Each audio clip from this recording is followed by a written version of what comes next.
Gangguan-gangguan mistis ya sering aja gue dapat, apalagi kalau lagi pas kena piket malam. Oke. Ya mereka kadang suka nampakin di hari-hari tertentu. Gue ngomong sama dia, lu tuh di sini mau dibunuh sama orang, gue cuma mau nyelamatin lu.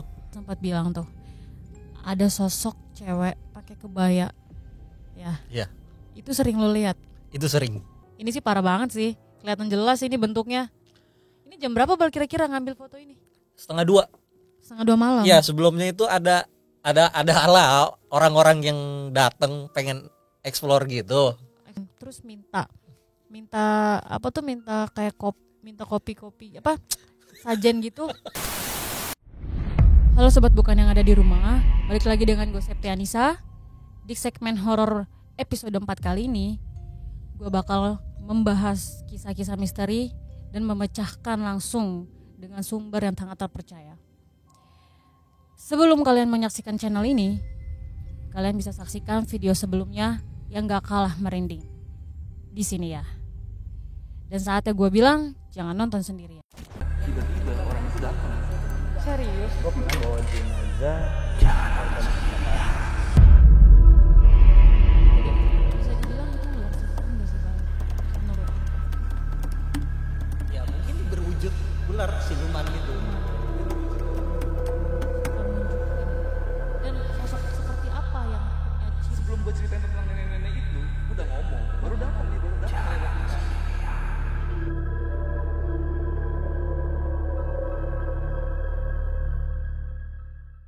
Kali ini gue udah bareng sama teman gue.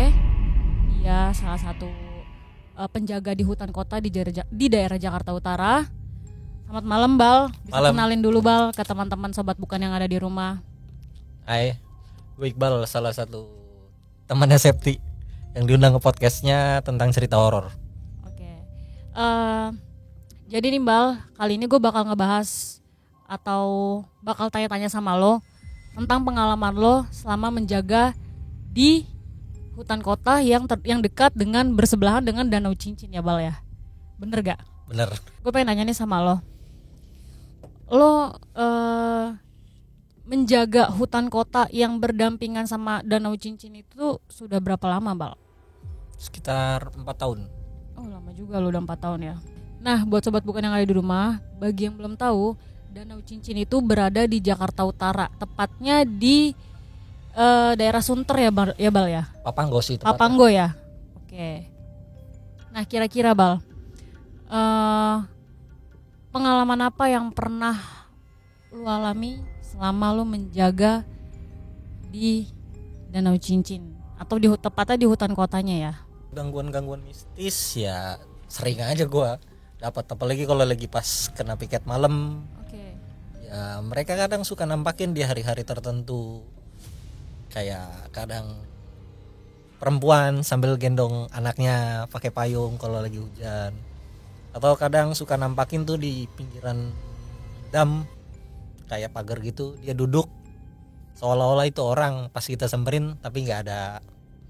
Sempet juga kayak gua nemuin ular, tapi ya mereka sih nggak nyerang, cuma ular itu kayak diselimutin kabut gitu.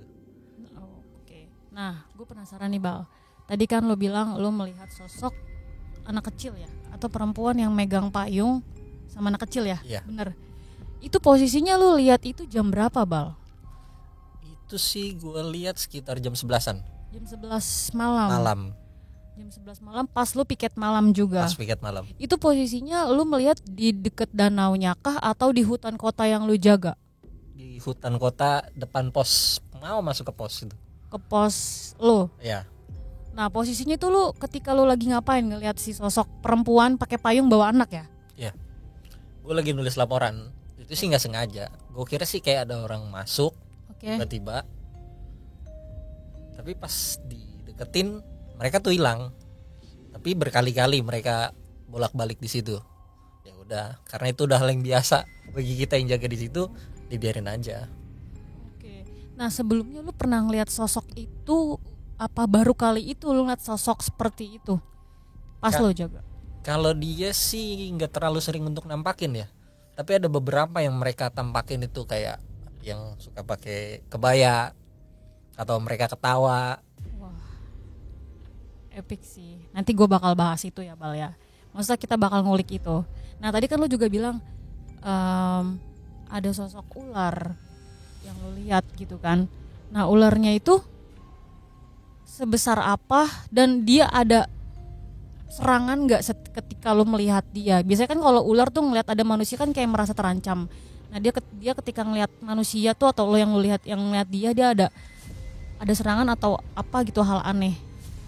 Kalau ular normal Ya. ketemu manusia, Oke. dia akan kabur.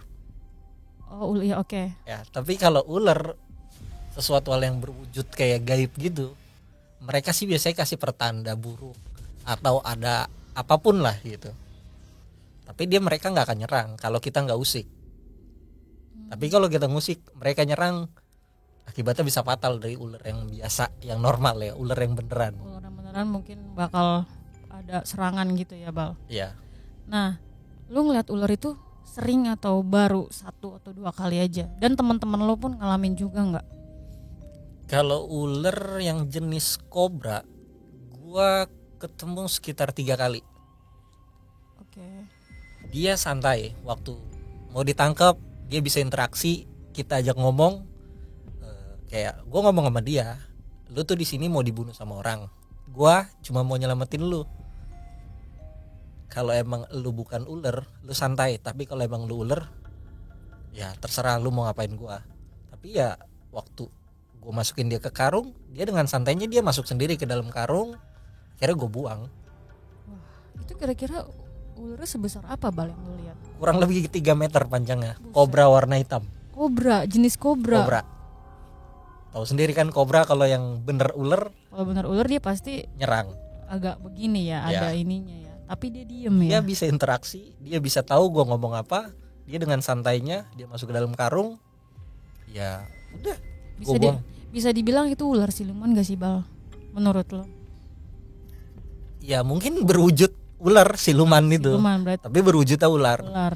Kalau yang gua ketemu sama kawan gua itu masih sore kejadiannya. Jam 8 gua mau beli makan keluar. Ya aneh aja bagi gua itu ular tiba-tiba nyegat di tengah jalan. Gua lagi naik motor. Oke.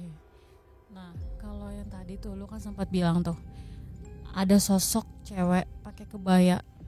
Ya. Iya. Itu sering lu lihat Itu sering.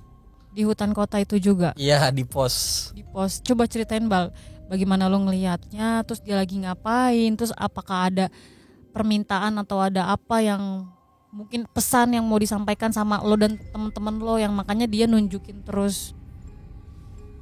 Itu sih pertama kali gua ngeliat perempuan yang bersosok kebaya itu di kamar pos. Di kamar pos.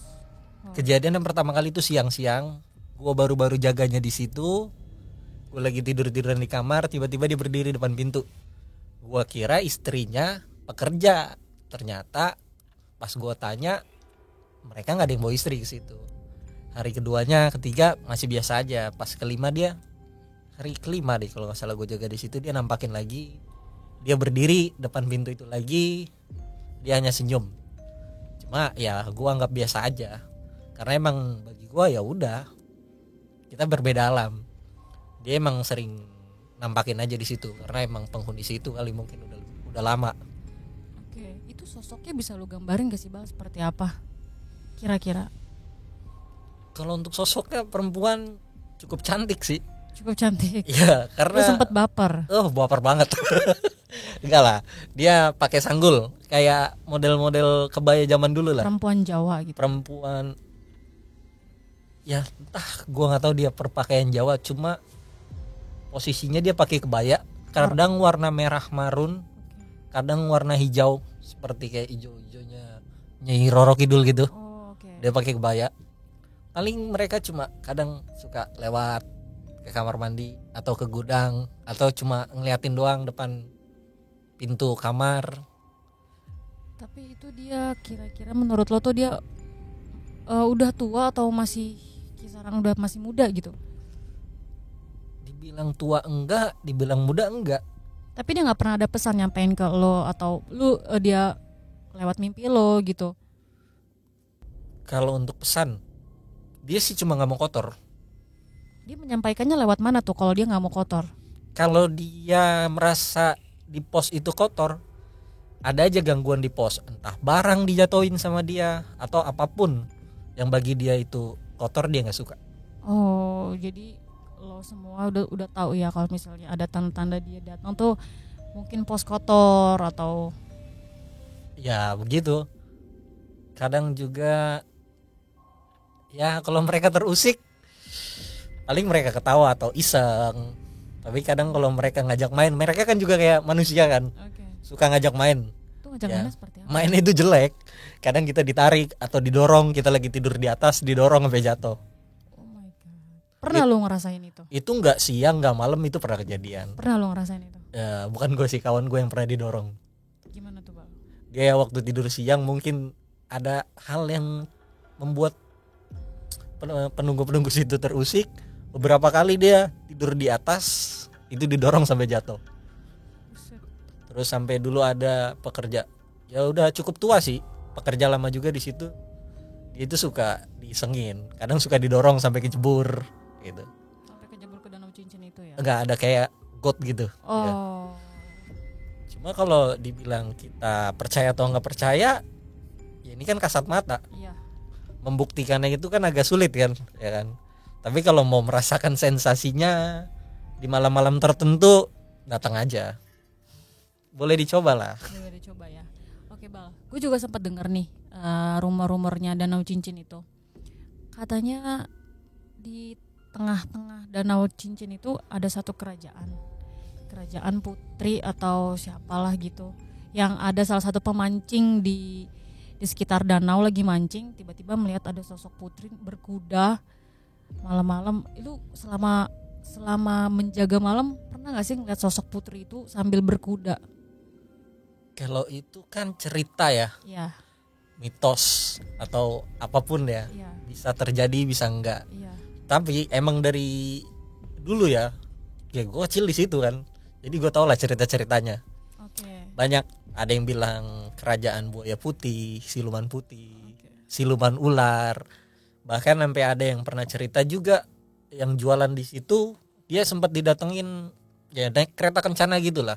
Dia dikasih sesuatu, cuma gue nggak tahu apa. Cuma dia nggak nunjukin, dia cuma cerita dikasih sesuatu. Tapi habis itu hilang gitu aja. Tapi kayak di malam-malam tertentu, ya mungkin weton-weton Jawa kali, yang orang-orang Jawa yang paham lah. Itu suka ada gangguan kalau mereka lagi kumpul. Kerasa banget auranya. Ya, ada gerbang-gerbang tertentu dan setiap sudut hutan itu berbeda-beda penunggunya. Oh, tadi lo bilang ada gerbang dan sudut-sudut tertentu, berarti itu kan hutan luas ya. Gue tahu hutan itu luas banget. Dan menurut lo itu setiap wilayah hutan itu gerbangnya beda-beda. Dan untuk satu gerbang itu penunggunya juga beda-beda. Beda. Nah, Dengan luas 8,4 hektar itu, ya kita bisa katakan kayak satu tempat di dunia nyata. iya. Di tempat di alam mereka itu bisa jadi satu negara. Oke. Dan yang lo tahu tiap gerbang penunggunya apa aja? Kalau yang di sekitaran pos gua itu ada ular yang paling sering nampakin. Ya, perempuan. Atau ke tengah sedikit itu mereka, tempat mereka berkumpul. Kalau mereka terusik, mereka kumpul di tengah-tengah itu. Ada satu pohon putih. Ya kalau kita sebut itu mahoni lanang. Pohon putih. Ya. Gue lagi cerita jadi gue merinding loh. Dia pohon putih itu sih katanya salah satu tempat yang mereka berkumpul, gerbangnya. Di situ sosoknya itu gede, hitam. Dan kadang ada yang kayak berpakaian Belanda, noni Belanda, atau suka yang nampakin itu kalau gue lagi jalan keliling malam, mereka daster merah yang pernah gue lihat. Ya itu pas tepat di belakang kawan gue lagi keliling berdua.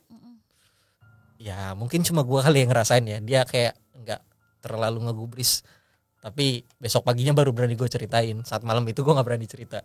Oke, berarti di setiap itu kan hutan ya Bal ya, hutan kota berarti kan banyak banget beribu-ribu pohon ya. Nah biasanya kan kayak mitos di pohon beringin, di pohon mangga, di pohon pisang itu kan ada penunggunya masing-masing. Kalau ciri khas hutan yang lu jaga itu ada ciri khas pohon yang di mitosin itu nggak? Misalnya kayak pohon pisang ada sosok poci gitu. Kalau dulu ada pohon pisang ya di depan pos ya, Oke. sempat ditanam. Ya beberapa kali gue ngeliat. Ya kalau gue bilang pocica lah ya. Ya pocica. Desa tuh suka lompat, suka iseng kadang, suka nampakin. Cuma beberapa kali aja gue ngeliat. Kalau di pohon mahoni lanang itu ya emang mereka suka nampakin di situ. Pohon mahoni Mahoni lanang itu yang gue bilang batangnya putih, Oh, oke. besar. Dia cuma ada satu di situ. Wah dari jauh juga kelihatan. Cuma satu-satunya pohon warna putih, dia doang batangnya paling gede. Agak ke pojok sedikit itu kita jalan ketemu kayak tempat Kamboja. Di situ banyak kayak suka anak-anak lah. Gue suka tiduran di situ kalau siang. Kayak gelar tikar gitu ya, nikmatin hutan sambil ngospai. Ya nggak tahu ya. Gue normal atau enggak masalah yang ini, masalah gaib. Cuma kadang gue suka ngerasain aja hal-hal yang orang normal itu nggak ngerasain. Kayak anak kecil suka mondar-mandir. Padahal tempat itu sepi, nggak ada orang. Siang-siang mau ngapain sih orang panas-panasan ke situ? Iya. Tapi anak kecil lari-larian di situ, suara anak bayi nangis kadang. Namanya di hutan sepi. Mau suara mana dari mana lagi kan? Iya. Tapi sebelumnya lu emang punya kemampuan untuk melihat hal-hal goib atau ngelihat dengan spontan aja? Kalau ngelihat sih enggak ya. Tapi kalau untuk ngerasain kadang, kalau ngelihat itu kan kayak kita tuh mata batinnya tuh harus tajam ya. Tapi kalau untuk merasakan mungkin orang-orang awam pun bisa merasakan. Tapi tergantung mereka lebih sensitif atau enggak. Ya. Lu termasuk orang yang sensitif gak Bal? Ya sensitif banget. Termasuk sensitif. Apalagi kalau ada orang kesurupan. Duh gue sensitif banget deh. Sensitif banget. Oke Bal, balik lagi. Tadi kan lu bilang dia suka nunjukin hari-hari tertentu ya, menunjukkan.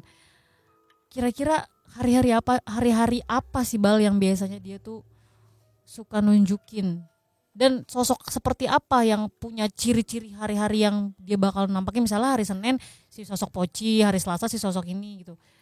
Hari-hari apa Bal? Dan sosok apa yang biasanya nampakin di hari-hari tertentu itu? Kalau hari-hari tertentu itu yang paling sering kan karena kepercayaan ya, malam Jumat Kliwon. Oke. Ya semaunya mereka aja mereka menampakin gitu. Atau kalau mereka keusik mereka bakalan nampak. Oke. Biasanya kan suatu tempat itu kan ada sosok yang paling dominan atau yang mungkin rajanya di suatu tempat itu. Nah, setahu lo ada nggak sih sosok yang paling dominan atau disebut rajanya si penguasa tempat itu? Ada nggak Bal? Ada. Kalau di pos gue itu yang paling dominan itu perempuan. Oke. Kalau dia sudah mulai terusik, biasanya mereka ketawa atau ngeganggu atau masuk ke badan sesuatu yang paling lemah. Dia akan kasih tahu. Kalau yang agak ke tengah hutan ya, itu yang gue bilang itu kadang yang noni Belanda atau yang laki-laki tuh tinggi besar. Ya, gue nggak bisa gambarin besar semana, tapi waktu gue berhadapan sama dia tuh gue kecil banget. Rasanya tuh. Tapi kalau di Danau Cincin sendiri itu Bal, gue juga pernah denger ya cerita-cerita dari orang-orang yang deket-deket situ. Kalau misalnya ada pemancing atau yang orang-orang suka ada yang pacaran juga di situ, pernah ada yang gancet gitu. Lu pernah denger gosip itu nggak sih Bal? Zaman dulu ya, sebelum sebagus sekarang. Kalau yang bener nggak sih? gancet zaman dulu ya gue belum pernah denger ya. Tapi kalau yang pacaran kesurupan itu sering. Oh, lu pernah langsung ngeliat pas lagi pacaran kesurupan? Pernah, gue pernah banget ngalamin itu di blok dekat pintu masuk lah. Mau masuk dari arah Warakas tuh ya. Dia lagi nongkrong rame-rame di situ. Emang ada beberapa sih yang pacaran, cuma dia lagi nongkrong lagi main gitar. gue lagi patroli keliling, tiba-tiba ceweknya kesurupan. Ngaku namanya Siska, tinggal di Pohon Beringin. Sedangkan Pohon Beringin itu cuma ada di depan pos sama di Blok C. Gue merinding asli bang. Terus bang. Dan itu dia mau lompat ke tengah danau. Dia cerita si Siska ini katanya meninggalnya diperkosa 7 orang. Sampai dia bilang di salah satu kawannya yang nongkrong itu, dia suka sama cowok itu karena mirip mantannya. Oh my god. Tapi ya gak usah lama-lama sih kayak gitu, mendingan dicuekin aja sampai dia normal sendiri baru dibawa balik sih. Akhirnya gue suruh pada pulang aja. Untung itu langsung cepet ditanganin ya, kalau nggak bisa lompat nggak sih? Iya, tenaganya mereka kan bukan kayak tenaga orang biasa, bisa aja tiba-tiba lompat ke tengah danau. Itu posisinya lu deket sama dia? Maksudnya di saat lu berjaga sama yang kesurupan deket?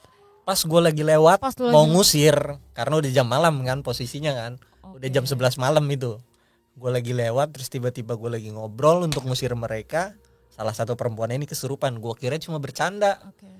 Ya, maksudnya kan gue bisa bedain mana orang bercanda yang kesurupan, mana yang enggak. Karena kan tekanan suara itu kan berbeda. Nah, tahu-tahu dia ketawa. Ya udah gue langsung interaksi juga sih. Makanya gue bilang gue sensitif sama orang yang kesurupan. Oke. Lu selama menjaga di sana 4-5 tahun ada nggak sih Bal kayak ketangkap di kamera lo atau lo iseng terus lo dapat bukti fotonya gitu? Ada. Ada itu ketika lagi apa Bal? Lagi tidur-tiduran di pos, iseng ke foto, ngirim foto, terus tiba-tiba ada kayak sosok pocong gitu. Oh my god, lu masih nyimpen gak fotonya? Kayaknya gue masih nyimpen deh. Lu masih nyimpen? Itu abis ada gangguan parah soal itu.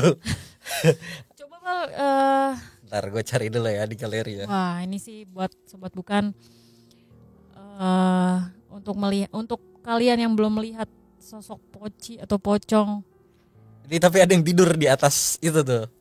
di atas apa tuh? Ya ada orang Oh. yang lagi tidur, cuma ada di sebelahnya. Ini sih sebelumnya karena ada gangguan parah ya.